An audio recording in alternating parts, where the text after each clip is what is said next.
자, 다음 이슈는 바로 이겁니다. 중국 간첩 왜 못 잡나를 제가 갖고 와 봤는데요. 이 중국이 대한민국을 상대로 벌이는 초한전이라고 하죠. 네. 그리고 중국 관련 이슈 계속 일어나고 있습니다.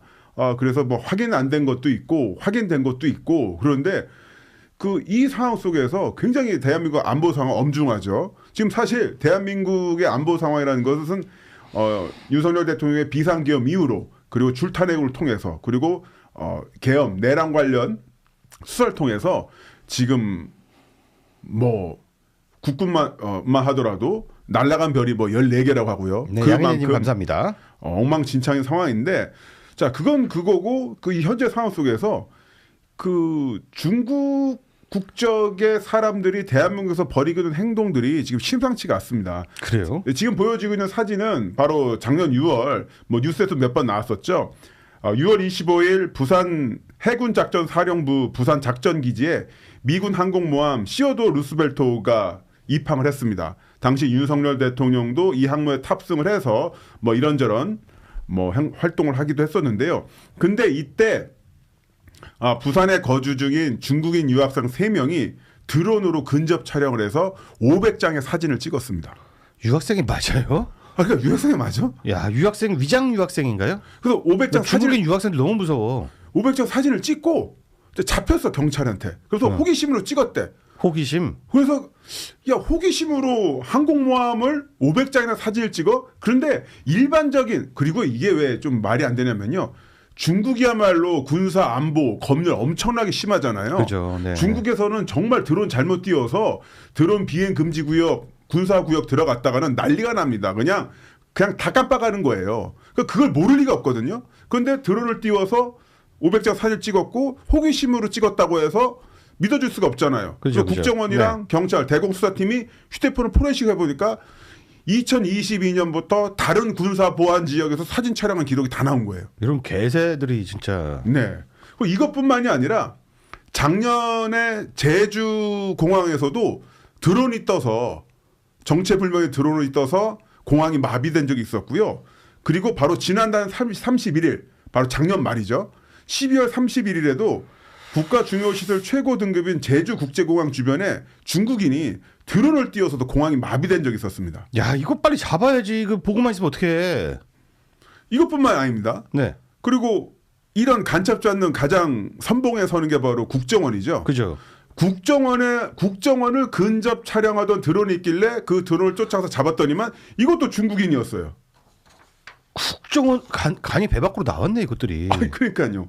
정말 이해할 수 없는 상황이죠. 네네. 자 그리고 이게 또 황당한 게 뭐냐면 이렇게 이 사람들을 잡는다고 하더라도 군사시설보호법 위반이라든가 항공법 위반 이런 걸로 처벌할 수는 있어요. 그런데 만약에 정말로 여기서 획득한 정보들을 가지고 중국이나 아니면 북한을 이롭게 하려고 했던 행위를 했다. 즉 간첩이죠. 네. 이 간첩 혐의로 처벌할 수 있냐? 처벌을 못합니다. 왜 못하냐? 대한민국 법상 형법 98조는요. 네. 적국이 북한으로 한정되어 있습니다. 북한을 위해서 활동했을 때만 간첩죄 혐의를 적용할 수가 있는데 이게 말이 안 되잖아요. 간첩이 일본 간첩이 있을 수도 있고 중국 간첩이 있을 수도 있고 러시아 간첩이 있을 수도 있고 그리고 극단적으로 미국 간첩이 있을 수도 있죠. 그렇죠. 그런데 간첩으로 처벌을 못해. 그래서 이게 말이 안 된다 해서 작년에 이거를 형법 개정하려고 했어요. 그래서 민주당에서 장경태, 박선원, 위성남, 강유정 그리고 국민의힘에서는 주호영, 인유한 그러니까 민주당에서도 장경태, 박선원, 위성남, 강유정 경태가 웬일이요? 같이 해서 이거를 대표 발의했어요. 법사위도 통과를 했어요. 네. 통과했는데 이때 이거를 막았어요. 누가? 민주당에서. 민주당 누가? 민주당이 합의해서 올리고서 말렸어. 왜 막았냐면은 간첩 조합 남용과 함께 인권 침해 우려가 있다는 이유로 이걸 막았어. 인권. 그러니까. 뭔 인권? 누구 인권? 나도 모르겠어. 누구 인권인지. 그럼 북한 애들 인권은 그러니까 간첩죄 수사를 한다고 해서 지금의 대한민국에서 뭐 박정희 전두환태처럼 거꾸로 매달고 이런 거 아니잖아요. 뭔 인권? 아니 근데 개소리들하고 수사를 해서 간첩 혐의가 나면 간첩으로 처벌해야 되는데 북한을 위해서만 그러니까 중국 간첩을 처벌 못하는 거죠.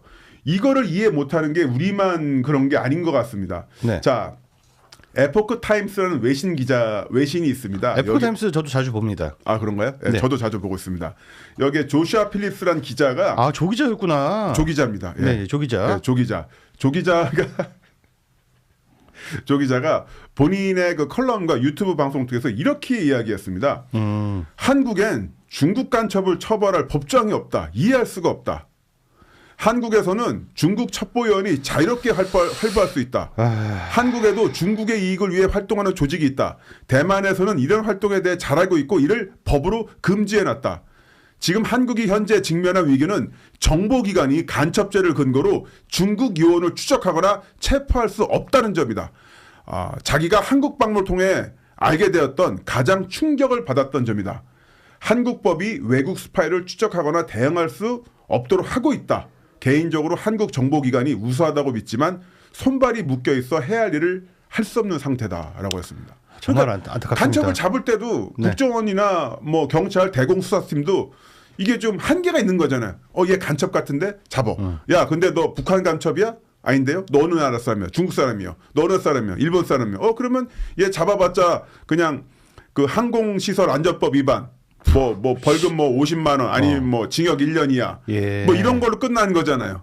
그러니까 이게 말이 되냐고. 그럼 북한에서 뭐하러 북한 간첩을 보내? 조금 이렇게 돈 그러겠다. 써가지고 중국 사람들 보고 들어가라고 하면 되겠네. 예. 그러니까 이거 정말 그 심각한 문제라는 이거 거를 심각합니다, 진짜. 말씀드리려고 하였습니다. 그러니까 이런 부분 관련해서는 그 뭐 이념이라든가 진영을 다 떠나서 이건 정말 국익에 관련된 부분 아니겠습니까? 예, 그러니까 이게 다 왜 우리나라 왜 이렇게 되냐면은 지난 총선에서 민주당이 표를 너무 많이 줬어. 그러면 내가 뭐 난 국힘당 죽어도 못 찍어 이런 사람들이 또 있었잖아요. 아니 그럼 제3지대로 좀 주든가. 어? 왜 민주당 위성정당에만 표를 줘가지고 나라를 이렇게 만들어 진짜. 나 국민 타춤 한번 하고 갔습니다. 예. 네, 그렇습니다. 자,